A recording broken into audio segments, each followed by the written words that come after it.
জ্যোতিষশাস্ত্রের একটি গুরুত্বপূর্ণ বিষয় হলো স্বপ্ন। একজন মানুষ ঘুমের মধ্যে কি স্বপ্ন দেখছেন সেটির বিচার বিশ্লেষণ করে অনেক কিছুই বলে দেওয়া সম্ভব। আগত দিনে উক্ত মানুষটির জীবনে সুখের সময় আসছে নাকি কোনো বিপদ ঘটতে পারে, এই প্রকার নানান জিনিস বলে দেওয়া যায়। শাস্ত্র জানাচ্ছে কিছু স্বপ্ন আছে যা দীপাবলির আগে দেখলে বুঝতে হবে যে সে সুখের সময় শুরু হতে চলেছে। এর অর্থ আপনার কোনো কাজে মা লক্ষ্মী প্রসন্ন হয়েছেন, শীঘ্রই এর ফল আপনি পেতে পারেন। কোন কোন স্বপ্ন দেখলে নিজেকে ভাগ্যবান মনে করবেন, চলুন এবার জেনে নেওয়া যাক। 1. পদ্মফুল।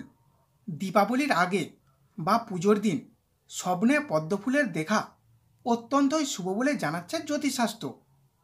পদ্মের উপর দেবী লক্ষ্মী বসে থাকেন। স্বপ্নে এই ফুল দেখার অর্থ হল জীবনে অর্থকষ্ট থেকে সহজেই মুক্তি পাবেন, হঠাৎ করে অর্থপ্রাপ্তি হতে পারে। 2. গরু। স্বপ্নে গরুর দেখা পাওয়া ভালো লক্ষণ।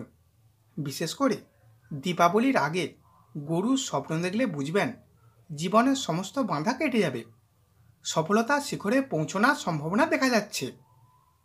3. সোনা। সোনার স্বপ্ন দেখাও অত্যন্তই শুভ।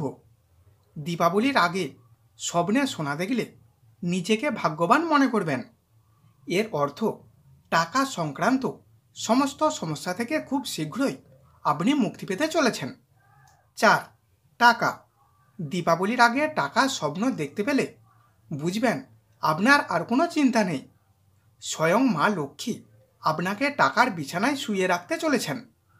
অপ্রত্যাশিত সম্পত্তি প্রাপ্তি হওয়ার ইঙ্গিত দেয় এই স্বপ্নটি। 5. নদী। দীপাবলির আগে স্বপ্নে নদী দেখা অত্যন্ত শুভ। এর অর্থ হল বহু দিন ধরে চলে আসা কোনো সমস্যা থেকে আপনি খুব শীঘ্রই রেহাই পাবেন।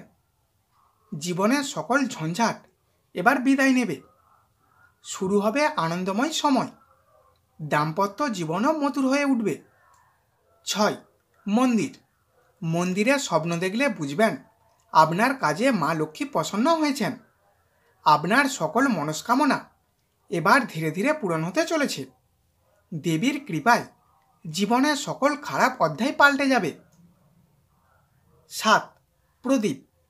দীপাবলির আগে স্বপ্নে যদি জ্বলন্ত প্রদীপ দেখেন তাহলে বুঝতে হবে ভাগ্যের অন্ধকার শীঘ্রই কেটে যাবে। অর্থ থেকে শুরু করে দাম্পত্য, এমনকি কর্মক্ষেত্রের জটিলতা থেকেও আপনি মুক্তি পাবেন।